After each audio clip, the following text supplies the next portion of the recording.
Hello, I'm Sheryl McCarthy. Welcome to One to One. During the 1980s, soap operas dominated daytime television. With more than a dozen shows crowding the airwaves, they enraptured dedicated audiences who tuned in daily for unrelenting melodrama, romantic entanglements, and shock-laden plot lines revolving around their favorite characters. 3 decades after the debut of the internet, just 4 soap operas remain.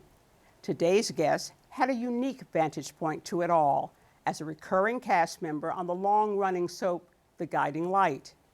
Journalist and TV commentator Raul Reyes was a part of the show for 26 years, right up until its finale.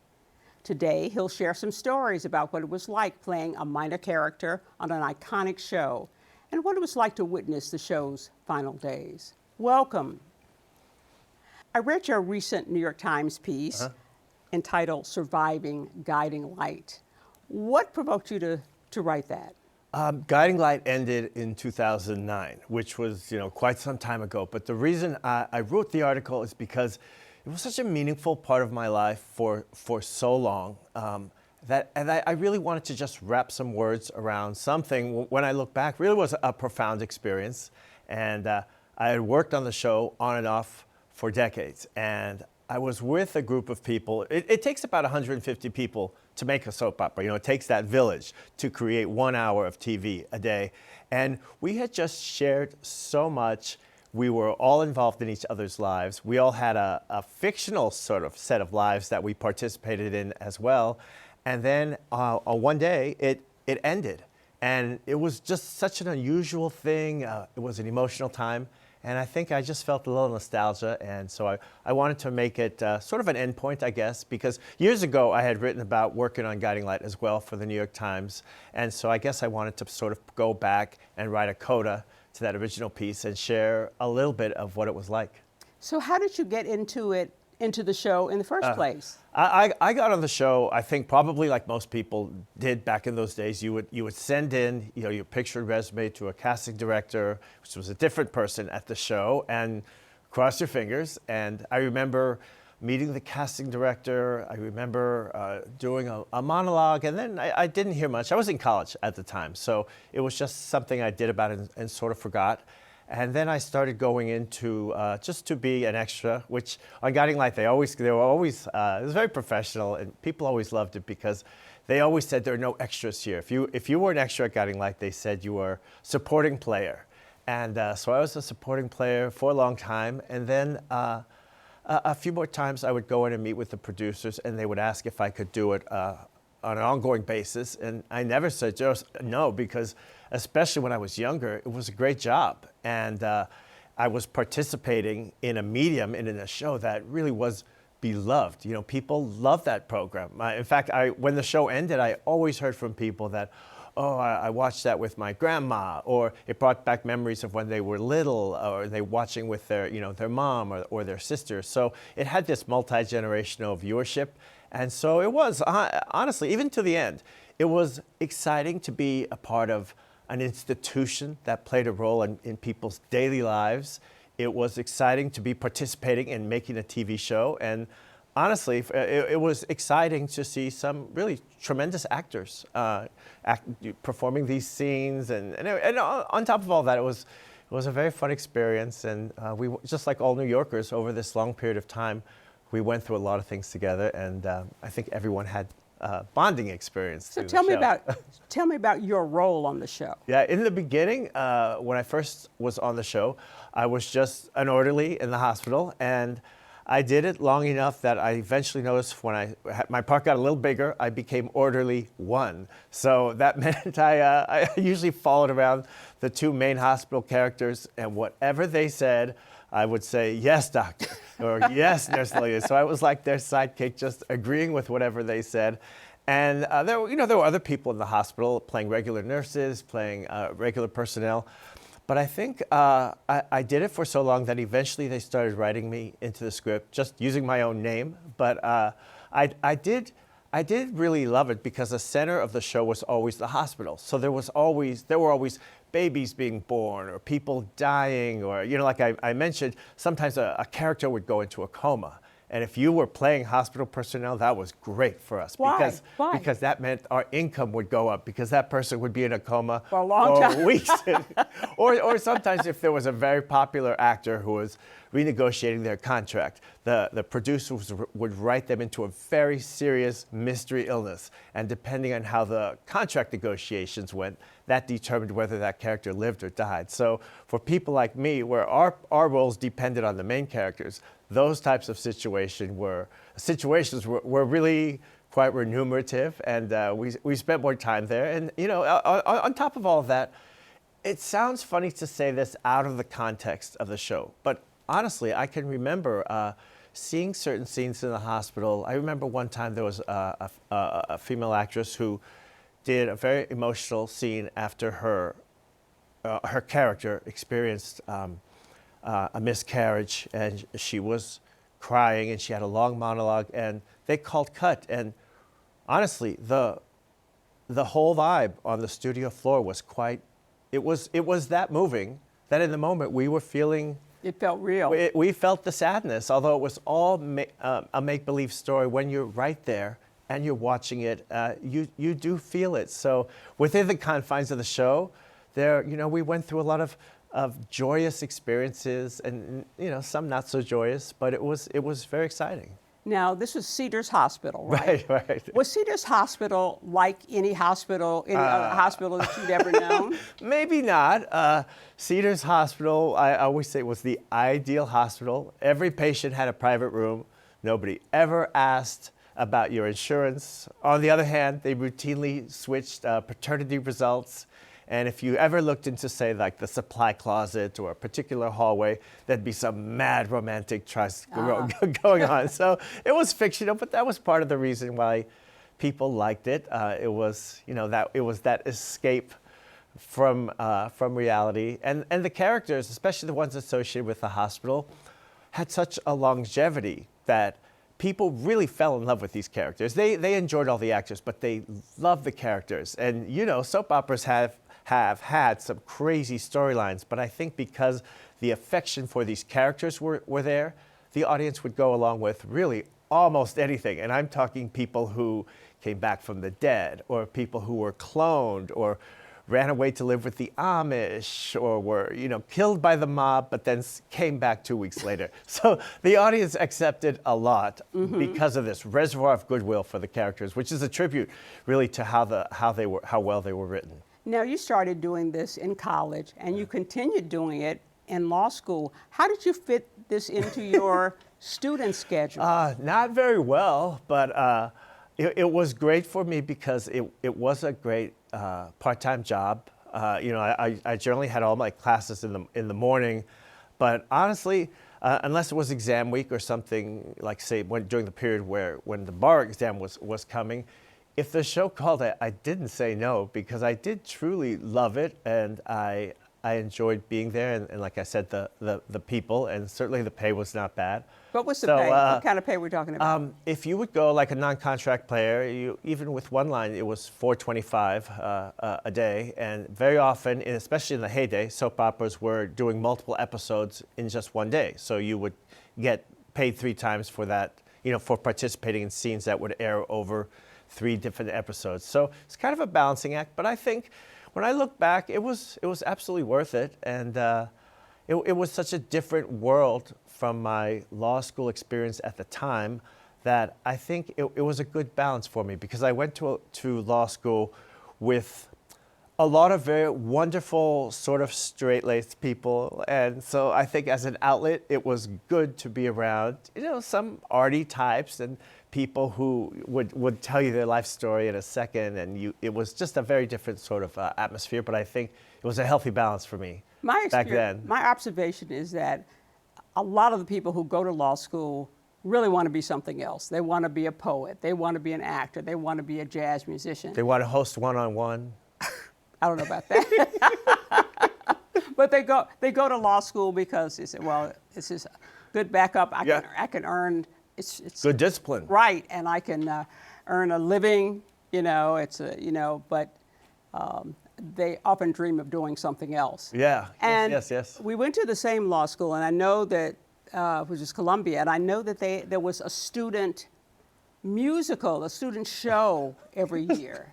Now, you're already an actor. Did you ever participate in the student show? I was kind of shy at school, so I mean, I went to it. I know exactly what you mean. It was called the Law Review.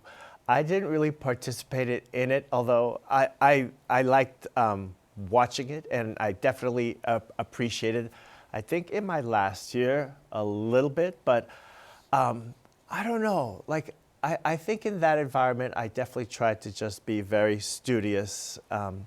In law school, right. not aside from it, because outside of school, I did have different jobs, and I used to go on auditions for Spanish language commercials to help, that was funding my graduate school, was right. funding law school, so I had that on the outside. But within school, I was just trying to be a little more respectable and responsible. Did your fellow students catch on to the fact that you were on television? No, they didn't even know? No. I mean, I liked the people I went to law school with. They were so smart and so very respectable people like you.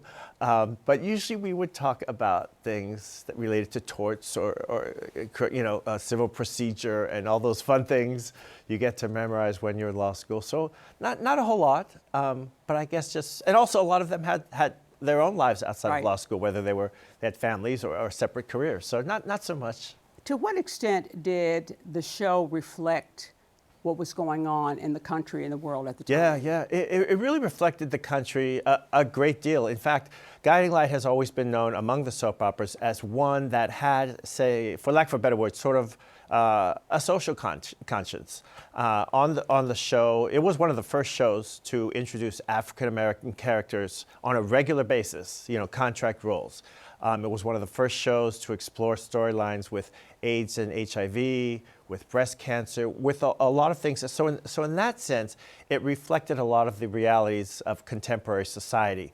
And even in the last year of the show, I recall one of the hottest couples on the show, one of the big romances that all the fans were tuning in to see, was a female same-sex couple. Really? They were having it was like the hottest romance on the show, and that's what people loved. So, but if you recall, like 2009 is around the time when we started getting closer to same-sex marriage becoming reality. So the mood of the country was shifting, and I think soap operas in general, and Guiding Light in particular, they were always sort of sensitive to that reflection. And think about this, when we think about soap operas way back, like say the black and white days or 50s and 60s, it was always men had jobs and the female characters stayed around the house, and they were pouring coffee.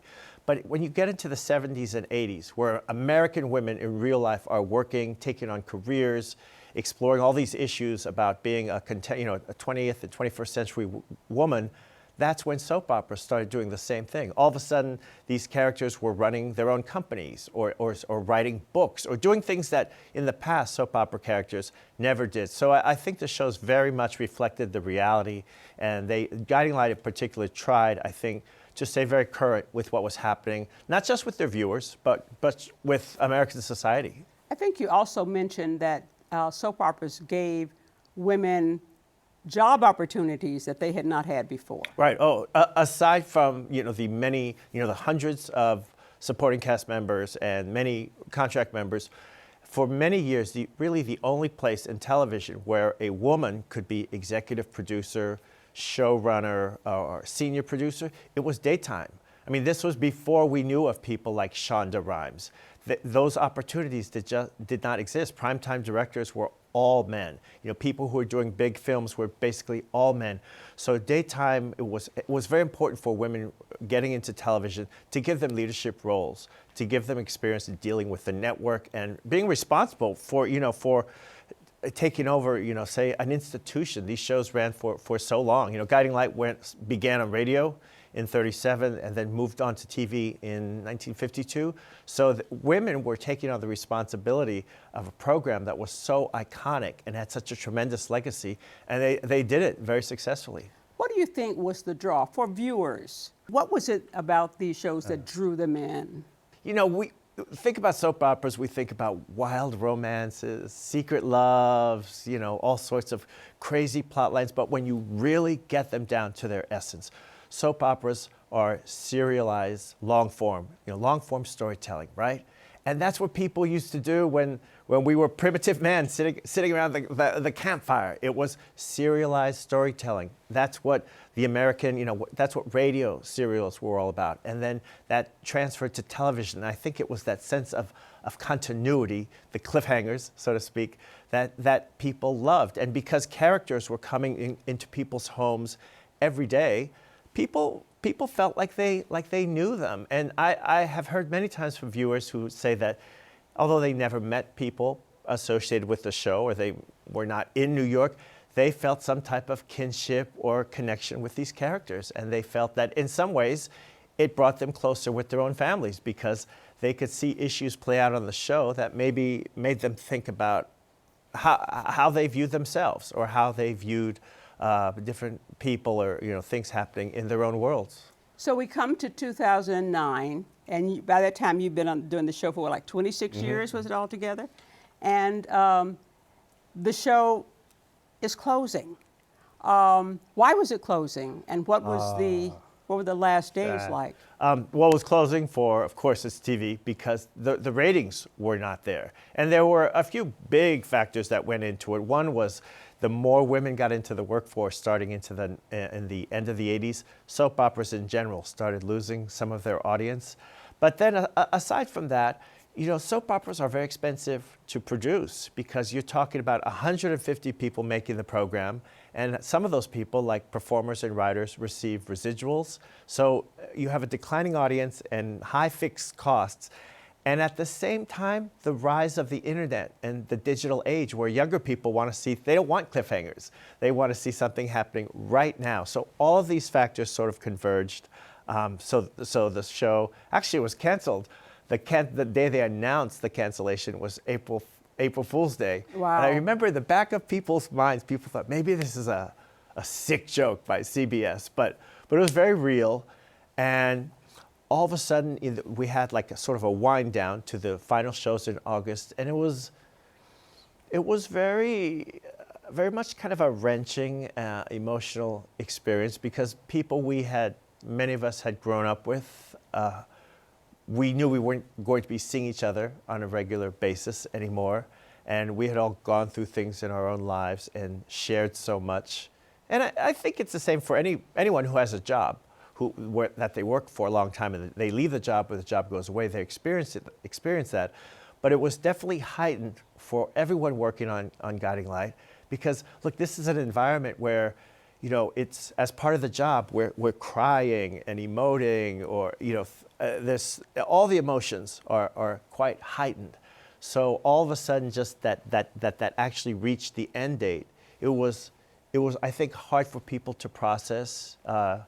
People had a lot of financial stress over it because it was ending. And but there was also a lot of wild stuff happened. There's also was it sort of like a tag sale and giveaway the last week of props and costumes? On the other hand, there was like this craziness because the wardrobe department, for example, they had tons of stuff, designer suits and all. They just had to unload it. So if you wanted to, you could take your characters' clothes home, or they even opened this giant closet and said you could take what you want. And I remember one day that was like just mayhem in the studio. Is in one of the production offices, the wardrobe department put out all the shoes and handbags that had been worn by these female characters for years and years. And they said first come, first serve, and it was free.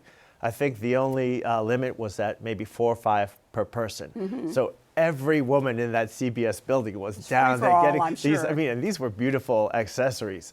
So it was like, on one hand, we were going through an emotional experience and trying to process what this ending meant for everyone.